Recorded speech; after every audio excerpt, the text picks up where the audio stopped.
ದೋಸೆ ಮತ್ತು ಮೀನು ಸಾರಿಗೆ ಬೇಕಾಗಿರೋ ಸಾಮಗ್ರಿಗಳಲ್ಲಿ ಮೊದಲನೇದಾಗಿ ಅಕ್ಕಿನ ನೋಡಿ, ಬ್ಯಾಡಗಿ ಮೆಣಸೆಲ್ಲ ಚೆನ್ನಾಗಿ ಆಯಿಲಲ್ಲಿ ಫ್ರೈ ಆಗಿದೆ ನೋಡಿ. ಕೊಬ್ಬರಿ ಮತ್ತು ಅಕ್ಕಿನ ರುಬ್ಕೊಂಡಾಗಿದೆ, ನೀರಾಗಿ ನುಣ್ಣಗೆ ರುಬ್ಕೊಂಡಿದೆ ನೋಡಿ. ಹಾಗೆ ನೀರು ದೋಸೆಗೆ ಬೇಕಾಗಿರೋಂಥ ಹದ ಕೂಡ ಕರೆಕ್ಟಾಗಿದೆ ನೋಡಿ. ನೋಡಿ, ಈ ಗ್ಯಾಪ್ ಇರೋ ಜಾಗ ಎಲ್ಲ ನಾವು ಫಿಲ್ ಮಾಡ್ಕೊಳ್ಬೇಕಾಗುತ್ತೆ.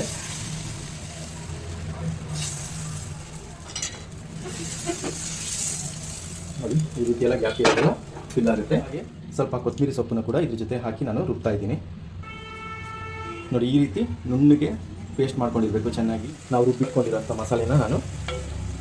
ಮಸಾಲೆನ ಆ್ಯಡ್ ಮಾಡ್ತಾ ಇದ್ದೀನಿ.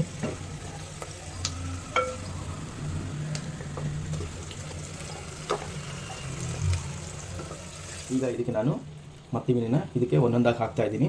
ಇದು ಕುದೀತಾ ಇರಬೇಕಾದಾಗಲೇ ಹಾಕಬೇಕು. ಆಮೇಲೆ ಫ್ಲೇಮ್ನ ಸಣ್ಣ ಮಾಡಿಬಿಟ್ಟು 5 ನಿಮಿಷ ನಾವು ಬೇಯಿಸ್ಕೊಂಡ್ರೆ ಸಾಕಾಗುತ್ತೆ.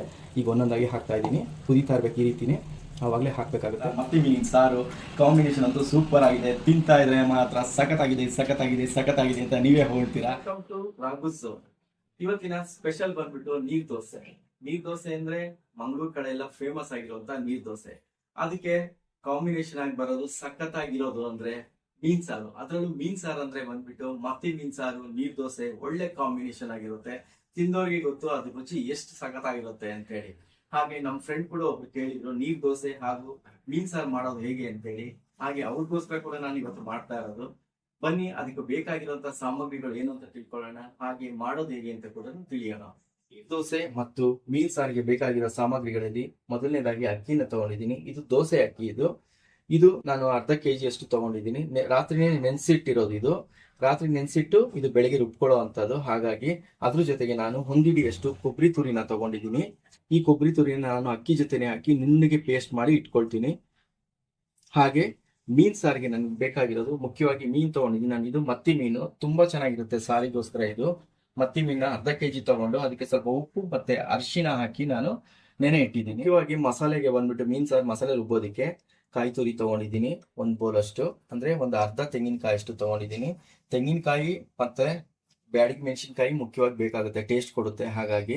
ಆಮೇಲೆ 2 ಟೊಮೆಟೊ ತಗೊಂಡಿದ್ದೀನಿ. ಸ್ವಲ್ಪ ಅರ್ಧ ಈರುಳ್ಳಿನ ತಗೊಂಡಿದ್ದೀನಿ, ಸಣ್ಣದಾಗಿ ಕಟ್ ಮಾಡಿ ಇಟ್ಕೊಂಡಿರೋದು.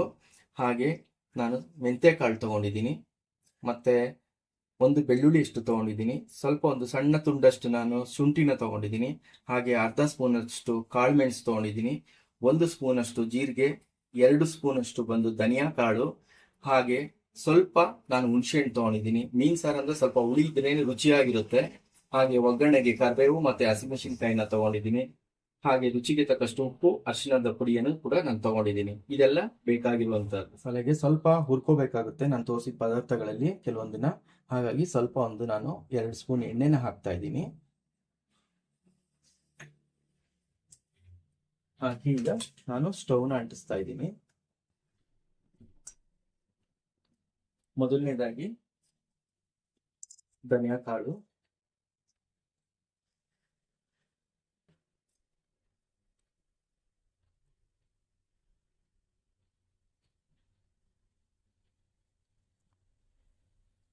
ಹಾಗೂ ಮೆಣಸು ಕಾಳು,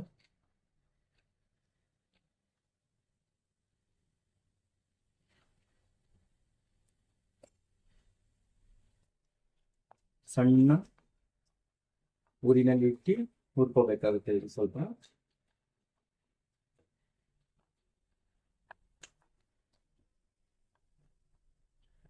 ಈಗ ಸ್ವಲ್ಪ ಕೆಂಪಗಾಗ್ತಾ ಇದೆ.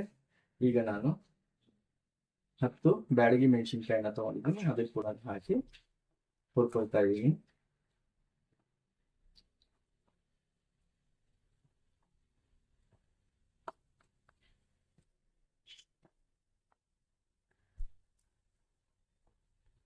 ಹಾಗೆ ಸ್ವಲ್ಪ ಜೀರಿಗೆ,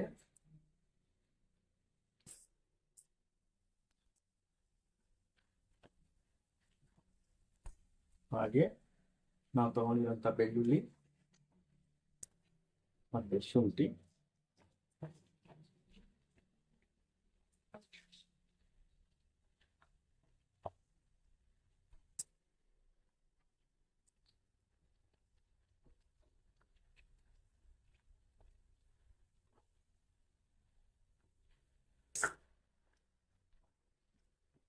ನೋಡಿ ಬ್ಯಾಡಗಿ ಮೆಣಸೆಲ್ಲ ಚೆನ್ನಾಗಿ ಆಯಿಲಲ್ಲಿ ಫ್ರೈ ಆಗಿದೆ ನೋಡಿ. ಈಗ ಇದೇ ಟೈಮಲ್ಲಿ ನಾವು ಬಂದು ಸ್ವಲ್ಪ ಕೊಬ್ಬರಿ ತುರಿನೂ ಇದಕ್ಕೆ ಹಾಕೊಳ್ತೀವಿ. ಕೊಬ್ಬರಿ ತುರಿನೂ 1 ನಿಮಿಷ ಫ್ರೈ ಮಾಡ್ಕೋಬೇಕು. ಆಗ ಸಾರು ಕೂಡ ಮರುದಿನ ಇಟ್ಕೊಂಡ್ರು ಏನು ಕೆಡಲ್ಲ, ತುಂಬಾ ಚೆನ್ನಾಗಿರುತ್ತೆ. ಇಲ್ಲ ಹೀಗೆ ಕೊಬ್ಬರಿನ ಸ್ವಲ್ಪ ಫ್ರೈ ಮಾಡ್ಕೊಳ್ದೆ ಹೋದ್ರೆ ಸಾರು ಸಮ್ಮರ್ ಟೈಮಲ್ಲಿ ಕೆಟ್ಟೋಗೋ ಚಾನ್ಸಸ್ ಕೂಡ ಇರುತ್ತೆ ಮಾಡ್ಕೊಂಡಾಗ.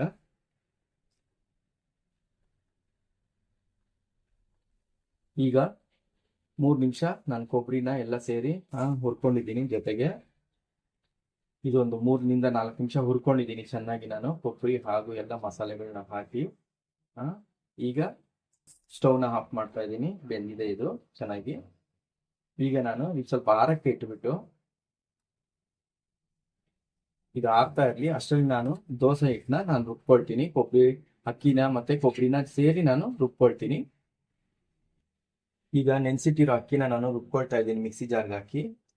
ನೋಡಿ, ಇದನ್ನ ಒಂದು ಅರ್ಧ ಕೆಜಿ ಅಕ್ಕಿನ ಒಂದು 3 ಸರಿ ರುಬ್ಕೋಬಹುದು ನಾವು. ದೊಡ್ಡ ಜಾರ್ ಆದ್ರೆ 2 ಸರಿ ರುಬ್ಕೋಬಹುದು, ಸಣ್ಣ ಜಾರ್ ಆದ್ರೆ ಒಂದು 3 ಸರಿ ರುಬ್ಕೋಬೇಕಾಗುತ್ತೆ. ನೋಡಿ, ಇಷ್ಟ ಹಾಕಿ ನಾನು ಇದ್ರ ಜೊತೆಗೆ ನಾನು ತುರಿದಿಟ್ಕೊಂಡಿರೋ ಅಂತ ನಾನು ಕೊಬ್ಬರಿನ ಹಾಕ್ತಾ ಇದ್ದೀನಿ ಒಂದು ಅರ್ಧ, ಮತ್ತೆ ಇನ್ನೊಂದು ಅರ್ಧ ಇನ್ನೊಂದ್ಸರಿ ಹಾಕಿದಾಗ ಹಾಕ್ತೀನಿ. ಇದನ್ನ ನುಣ್ಣಾಗಿ ಪೇಸ್ಟ್ ಮಾಡ್ಕೋಬೇಕು. ಈಗ ನೀರು ಹಾಕೊಂಡು ಇದಕ್ಕೆ ನಾನು ನುಣ್ಣಾಗಿ ಪೇಸ್ಟ್ ಮಾಡ್ಕೊಳ್ತೀನಿ. ನೀರ್ ದೋಸೆಗೆ ಮತ್ತೆ ಕೊಬ್ಬರಿ ಮತ್ತೆ ಅಕ್ಕಿನ ರುಬ್ಕೊಂಡಾಗಿದೆ, ನೀರಾಗಿ ನುಣ್ಣಾಗಿ ರುಬ್ಕೊಂಡಿದೆ ನೋಡಿ. ಹಾಗೆ ನೀರ್ ದೋಸೆಗೆ ಬೇಕಾಗಿರೋಂತಹ ಹದ ಕೂಡ ಕರೆಕ್ಟ್ ಆಗಿದೆ ನೋಡಿ, ಇಷ್ಟಿರ್ಬೇಕು. ಸ್ವಲ್ಪ ಈಗ ನಾನು ಅರ್ಧ ಸ್ಪೂನ್ ಅಷ್ಟು ನಾನು ಉಪ್ಪನ್ನ ಹಾಕ್ತಾ ಇದ್ದೀನಿ. ಉಪ್ಪನ್ನ ಹಾಕಿ ನಾನು ಕಲಸಿ ಇಡ್ತಾ ಇದ್ದೀನಿ. ಈಗ ನೀರ್ ದೋಸೆಗೆ ರೆಡಿಯಾಗಿದೆ ಹಿಟ್ಟು. ನೆಕ್ಸ್ಟ್ ಇವಾಗ ನಾವು ಮಸಾಲೆ ಏನೆಲ್ಲ ಹುರಿದಿಟ್ಕೊಂಡಿದೀವಲ್ಲ ಅದನ್ನ ರುಬ್ಕೊಳ್ತಾ ಇದೀವಿ. ಈಗ ಅದನ್ನ ರುಬ್ಕೊಳ್ಳೋದು ಹೇಗೆ ಅಂತೇಳಿ ಏನೇನು ಹಾಕೊಂಡು ರುಬ್ಕೊಳ್ತಾ ಇದೀನಿ ಅಂತ ಇನ್ನೊಂದ್ಸರಿ ತೋರಿಸ್ತೀನಿ. ಈಗ ನಾನು ಹುರಿದಿಟ್ಕೊಂಡಿರೋಂಥ ಮಸಾಲೆನ ಮಿಕ್ಸಿ ಜಾರ್ಗೆ ಹಾಕ್ತಾ ಇದ್ದೀನಿ ರುಬ್ಕೊಳ್ಳೋದಕ್ಕೆ. ಈಗ ಜೊತೆಗೇನೆ ನಾನು ಸಣ್ಣ ಒಂದು ಈರುಳ್ಳಿ ಹೆಚ್ಚಿಟ್ಕೊಂಡಿದ್ನಲ್ಲ ಅದು ಹಾಕ್ತಾ ಇದ್ದೀನಿ. ಹಾಗೆ ಸ್ವಲ್ಪ ಹುಣಸೆಹಣ್ಣು ತಗೊಂಡಿದ್ನಲ್ಲ ಅದನ್ನು ಕೂಡ ನಾನು ಹಾಕ್ತಾ ಇದ್ದೀನಿ. ಮತ್ತೆ 2 ಟೊಮೆಟೊ ತಗೊಂಡಿದ್ದೆ ಅದನ್ನು ಕೂಡ ಮಿಕ್ಸಿ ಜಾರ್ಗೆ ಹಾಕೊಳ್ತಾ ಇದ್ದೀನಿ. ಹಾಗೆ ಸ್ವಲ್ಪ ನೀರು ಹಾಕಿ ಚೆನ್ನಾಗಿ ನುಣ್ಣಾಗಿ ಪೇಸ್ಟ್ ಆಗಿರ್ಬೇಕಿದು. ಹಾಗೆ ನಾನು ರುಬ್ಕೊಂಡು ಬರ್ತೀನಿ ಇದನ್ನ. ಹಾಗೆ ಸ್ವಲ್ಪ ಕೊತ್ತಂಬರಿ ಸೊಪ್ಪನ್ನು ಕೂಡ ಇದ್ರ ಜೊತೆ ಹಾಕಿ ನಾನು ರುಬ್ತಾ ಇದ್ದೀನಿ. ನೋಡಿ, ಈ ರೀತಿ ನುಣ್ಣಗೆ ಪೇಸ್ಟ್ ಮಾಡ್ಕೊಂಡಿರ್ಬೇಕು, ಚೆನ್ನಾಗಿ ಈ ರೀತಿ ನುಣ್ಣಾಗಿರ್ಬೇಕು. ಹಾಗಾಗಿ ಟೇಸ್ಟ್ ಕೂಡ ಚೆನ್ನಾಗಿ ಬರುತ್ತೆ. ಹಾಗೆ ಈಗ ಮೀನ್ ಸಾರಿಗೆ ನಾವು ರೆಡಿ ಮಾಡ್ತಾ ಇದೀವಿ ಒಗ್ಗರಣೆಗೆಲ್ಲ. ನೋಡಿ, ಫಸ್ಟ್ಗೆ ಸ್ಟವ್ ಅಂಟಿಸ್ಕೊಳ್ತಾ ಇದ್ದೀನಿ. ಹಾಗೆ ಮಣ್ಣಿನ ಪಾತ್ರೆ ತಗೊಂಡಿದ್ದೀನಿ. ಮಣ್ಣಿನ ಪಾತ್ರೆನಲ್ಲೇ ಬಂದ್ಬಿಟ್ಟು ಮೀನ್ ಸಾರು ಸೂಪರ್ ಆಗಿ ಟೇಸ್ಟ್ ಬರುತ್ತೆ. ಹಾಗಾಗಿ ಮಣ್ಣಿನ ಪಾತ್ರೆಲ್ಲೇ ಮಾಡ್ತಾ ಇದ್ದೀನಿ. ಈಗ ನಾನು 50 ಗ್ರಾಮ್ ಅಷ್ಟು ಆಯಿಲ್ನ ಹಾಕ್ತಾ ಇದ್ದೀನಿ. ಹಾಗೆ ಆಯಿಲ್ ಕಾಯ್ತಾ ಇರಲಿ. ಅಷ್ಟರಲ್ಲಿ ಸ್ವಲ್ಪ ಸಾಸಿವೆ ಹಾಕಿರ್ತೀನಿ. ಆಯಿಲ್ ಕಾಯ್ದು ಈಗ ಎಣ್ಣೆ ಕಾಯ್ದು ಸಾಸಿವೆ ಸಿಡಿತಾ ಇದೆ. ನಾನು ಒಂದು 10 ರಿಂದ 15 ಕಾಳು ಮೆಂತೆ ಕಾಳು ತಗೊಂಡಿದ್ದೀನಿ. ಮೀನ್ ಸಾರಿಗೆ ತುಂಬಾ ಟೇಸ್ಟ್ ಕೊಡುತ್ತೆ ಇದು, ಹಾಗಾಗಿ ಅದು ಒಗ್ಗರಣೆಗೆ ಹಾಕ್ತಾ ಇದ್ದೀನಿ.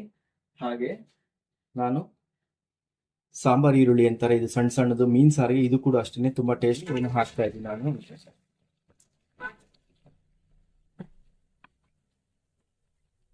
ಚೆನ್ನಾಗಿ ಅದು ಫ್ರೈ ಆಗಲಿ.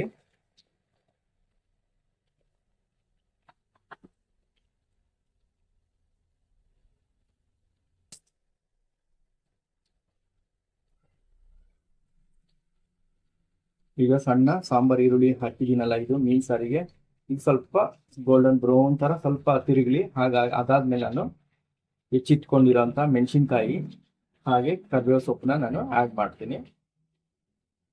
ಈರುಳ್ಳಿ ಫ್ರೈ ಆಗಿದೆ ನೋಡಿ ಚೆನ್ನಾಗಿ ಈ ತರ. ಈಗ ಈ ಟೈಮಲ್ಲಿ ನಾನು ಹಸಿಮೆಣಸಿನ್ಕಾಯಿ ಒಂದು 5 ತಗೊಂಡಿದ್ದೆ ಅದನ್ನು ಹಾಕ್ತಾ ಇದ್ದೀನಿ. ಹಾಗೆ ಕರಿಬೇವು ಸ್ವಲ್ಪ ತಗೊಂಡಿದ್ದೆ ಅದನ್ನು ಕೂಡ ಹಾಕ್ತಾ ಇದ್ದೀನಿ.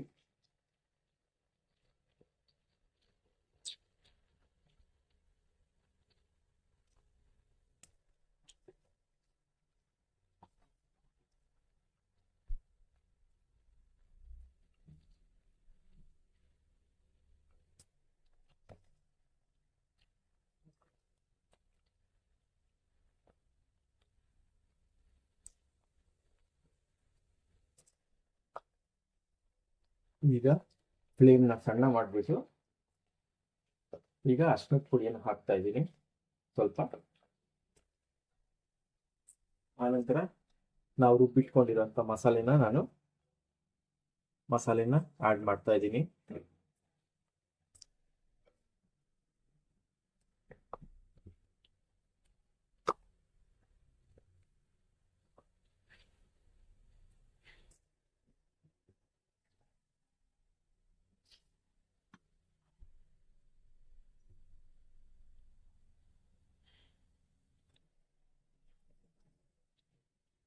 ರುಬ್ಬಿಟ್ಕೊಂಡಿರೋಂಥ ಮಸಾಲೆ ಎಲ್ಲ ನಾನು ಹಾಕಿದ್ದೀನಿ. ಅದ್ರ ಜೊತೆಗೆ ನಾನು ಬೇಕಾಗಿರೋಷ್ಟು ನೀರು ಕೂಡ ಹಾಕಿದ್ದೀನಿ. ಇದು ಸ್ವಲ್ಪ ಕುದೀತಾ ಕುದೀತಾ ಗಟ್ಟಿ ಕೂಡ ಆಗುತ್ತೆ. ನಮಗೆ ನೀರು ದೋಸೆಗೆ ಸ್ವಲ್ಪ ಗಟ್ಟಿಯಾಗಿ ಬೇಕಾಗುತ್ತೆ, ಹಾಗಾಗಿ ನಾನು ಸ್ವಲ್ಪ ಕಮ್ಮಿನೇ ನೀರು ಹಾಕಿದ್ದೀನಿ. ಸ್ವಲ್ಪ ಕುದಿಲಿ, 5 ರಿಂದ 10 ನಿಮಿಷ ಕುದಿಬೇಕು. ಇದು ಚೆನ್ನಾಗಿ ಕುದಿ ಬಂದ್ಮೇಲೆ 5 ರಿಂದ 10 ನಿಮಿಷ ಕುದಿಬೇಕು. ಇದರಲ್ಲಿರೋ ಹಸಿ ವಾಸನೆ ಎಲ್ಲ ಹೋಗ್ಬೇಕು.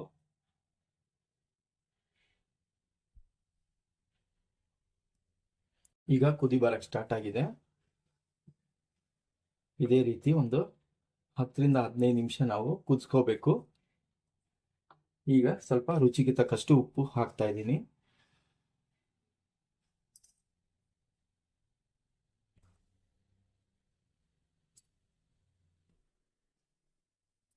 ಈಗ 15 ನಿಮಿಷ ಆಗಿದೆ, ಚೆನ್ನಾಗಿ ಕುದ್ದು ಹಸಿ ವಾಸನೆ ಎಲ್ಲ ಹೋಗಿ ರೆಡಿ ಆಗಿದೆ. ಈಗ ಮಸಾಲೆ ಸಾರು ರೆಡಿ ಆಗಿದೆ. ಈಗ ಇದಕ್ಕೆ ನಾನು ಮತ್ತಿ ಮೀನಿನ ಇದಕ್ಕೆ ಒಂದೊಂದಾಗಿ ಹಾಕ್ತಾ ಇದ್ದೀನಿ. ಇದು ಕುದೀತಾ ಇರಬೇಕಾದಾಗಲೇ ಹಾಕಬೇಕು. ಆಮೇಲೆ ಫ್ಲೇಮ್ನ ಸಣ್ಣ ಮಾಡಿಬಿಟ್ಟು 5 ನಿಮಿಷ ನಾವು ಬೇಯಿಸ್ಕೊಂಡ್ರೆ ಸಾಕಾಗುತ್ತೆ. ಈಗ ಒಂದೊಂದಾಗಿ ಹಾಕ್ತಾ ಇದ್ದೀನಿ. ಕುದೀತಾ ಇರ್ಬೇಕು ಈ ರೀತಿನೇ, ಆವಾಗಲೇ ಹಾಕಬೇಕಾಗುತ್ತೆ. ಹಾಕಿ ನಾವು 5 ನಿಮಿಷ ಹಾಗೆ ಬಿಡಬೇಕು.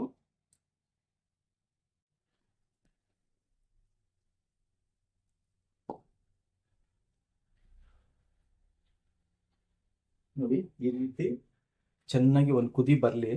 ಕುದಿ ಬಂದಮೇಲೆ ನಾವು ಫುಲ್ಲು ಫ್ಲೇಮ್ನ ಸಣ್ಣ ಮಾಡಿಬಿಟ್ಟು 5 ನಿಮಿಷ ಬೇಯಿಸ್ಕೊಳ್ಳೋಣ.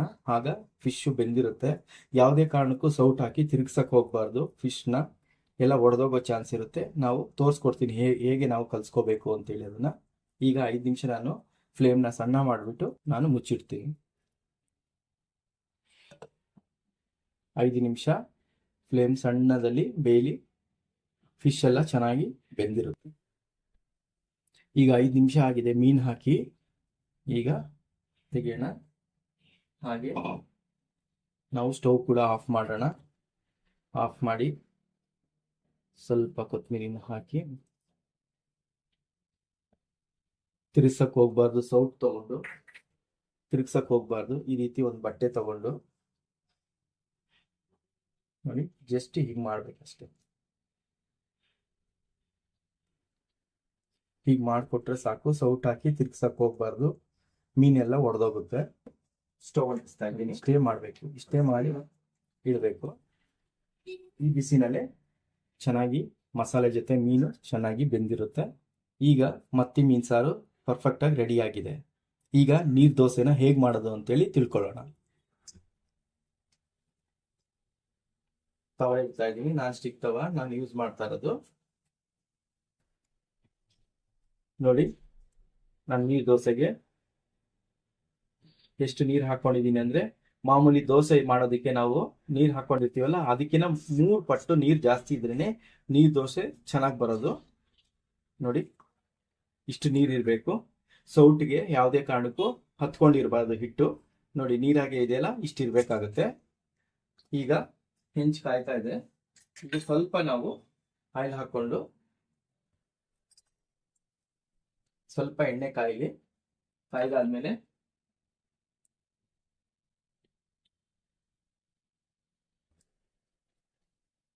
ಕಾಯ್ದಾದ್ಮೇಲೆ ಒಂದು ಟಿಶ್ಯೂನ ತಗೊಂಡು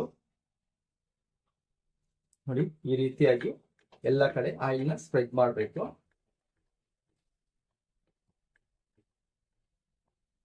ಈ ರೀತಿ ಎಲ್ಲ ಕಡೆ ಆಯಿಲ್ನ ಸ್ಪ್ರೆಡ್ ಮಾಡಿ, ಈಗ ದೋಸೆ ಹಂಚು ಚೆನ್ನಾಗಿ ಕಾಯ್ದಿದೆ.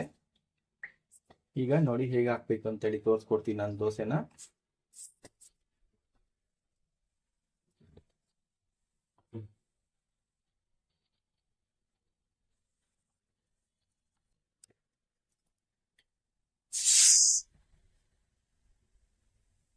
ನೋಡಿ ಈ ಗ್ಯಾಪ್ ಇರೋ ಜಾಗ ಎಲ್ಲ ನಾವು ಫಿಲ್ ಮಾಡ್ಕೊಳ್ಬೇಕಾಗುತ್ತೆ.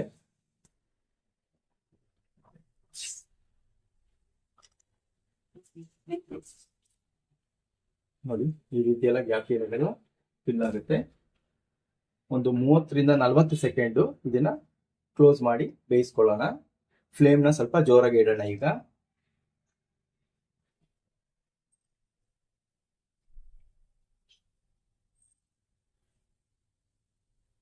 ಯಾವಾಗ ನಾವು ದೋಸೆ ಹಾಕ್ಬೇಕಾದ್ರೆ ಒಂದೊಂದ್ ಸರಿಗೂ ನಾವು ಹಿಟ್ಟನ್ನ ಈ ರೀತಿ ಕಲ್ಸ್ತಾ ಇರ್ಬೇಕಾಗುತ್ತೆ. ಯಾಕಂದ್ರೆ ಕೆಳಗಡೆ ಹೋಗ್ಬಿಟ್ಟು ಗಟ್ಟಿಯಾಗಿ ಹೋಗಿ ಕುತ್ಕೊಳ್ಳುತ್ತೆ. ನಾವು ದೋಸೆ ಹಾಕೋ ಟೈಮ್ನಲ್ಲಿ ಒಂದೊಂದ್ ಸರಿನೂ ಈ ರೀತಿ ಕಲ್ಸಿ ನಾವು ದೋಸೆ ಹಾಕ್ತಾ ಇದ್ರೆ ಒಂದೇ ಲೆವೆಲ್ ಆಗಿ ದೋಸೆ ಬರುತ್ತೆ. ಎಲ್ಲಾ ದೋಸೆ ಒಂದೇ ತರ ಇರುತ್ತೆ. ಈಗ 40 ಸೆಕೆಂಡ್ ಇದು ಬೇಯಲಿ. ಇದು ಬೆಂದಾದ್ಮೇಲೆ ನಾವು ಓಪನ್ ಮಾಡೋಣ.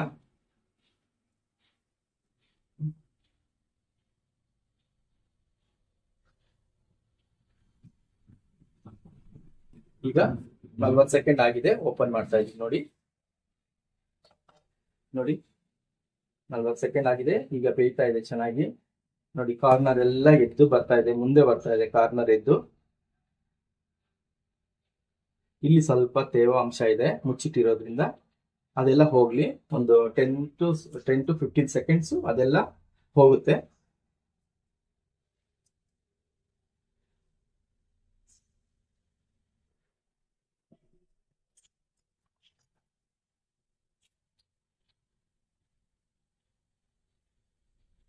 ಹೋಗಿದೆ ಈಗೆಲ್ಲ, ಮೇಲೆಲ್ಲ ಹಸಿ ಇಲ್ಲ. ಈಗ ಜಸ್ಟ್ ಈ ರೀತಿ ತಗೊಂಡು ನೋಡಿ ಫೋಲ್ಡ್ ಮಾಡಿ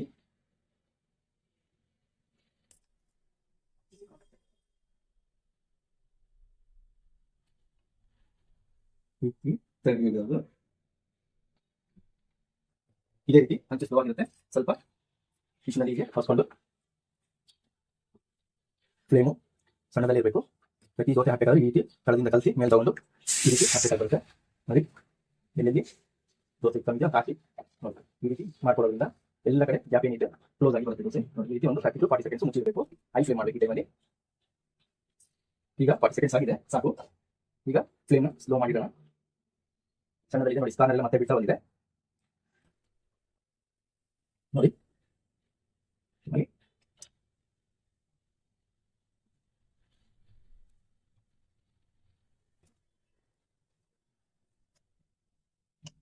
ಪರ್ಫೆಕ್ಟ್ ಆಗಿರುವಂತ ನೀರು ದೋಸೆ ರೆಡಿ ಆಗಿದೆ. ರಾಮು ಸ್ಟೈಲ್ ಅಲ್ಲಿ ರೆಡಿ ಆಗಿರುವಂತ ನೀರ್ ದೋಸೆ ಹಾಗೂ ಖಡಕ್ ಆಗಿ ಟೇಸ್ಟ್ ಆಗಿ ರೆಡಿ ಆಗಿರುವಂತ ಮತ್ತಿ ಮೀನ್ ಸಾರು ಕಾಂಬಿನೇಷನ್ ಅಂತೂ ಸೂಪರ್ ಆಗಿದೆ. ತಿಂತಾ ಇದ್ರೆ ಮಾತ್ರ ಸಖತ್ತಾಗಿದೆ ಅಂತ ನೀವೇ ಹೇಳ್ತೀರಾ. ಒಮ್ಮೆ ಮನೇಲಿ ನೀವು ಟ್ರೈ ಮಾಡಿ ನೋಡಿ. ಹಾಗೆ ನನಗೆ ಹೇಗ್ ಬಂದಿದೆ ಅಂತ ಹೇಳಿ ಕಮೆಂಟ್ ಮುಖಾಂತರ ತಿಳಿಸಿ. ನನಗೆ ಗೊತ್ತಿರೋ ಮಟ್ಟಿಗೆ ನೀವು ಇದೊಂದ್ಸರಿ ಮಾಡಿ ತಿಂದ್ರೆ ಮತ್ತೆ ಮಾಡಿ ತಿಂತಾ ಇರ್ತೀರಾ. ಈ ವಿಡಿಯೋ ನಿಮ್ಗೆ ಇಷ್ಟ ಆಗಿದ್ರೆ ಲೈಕ್ ಮಾಡಿ ಹಾಗೂ ಸಬ್ಸ್ಕ್ರೈಬ್ ಮಾಡಿ. ನಿಮ್ಮ ಫ್ರೆಂಡ್ಸ್ ಮತ್ತೆ ಫ್ಯಾಮಿಲಿಗೆ ಶೇರ್ ಮಾಡಿ. ಹೀಗೆ ನನಗೆ ಸಪೋರ್ಟ್ ಮಾಡಿ. ಈ ಸಪೋರ್ಟ್ ಮಾಡೋದಂತೂ ಮರಿಬೇಡಿ.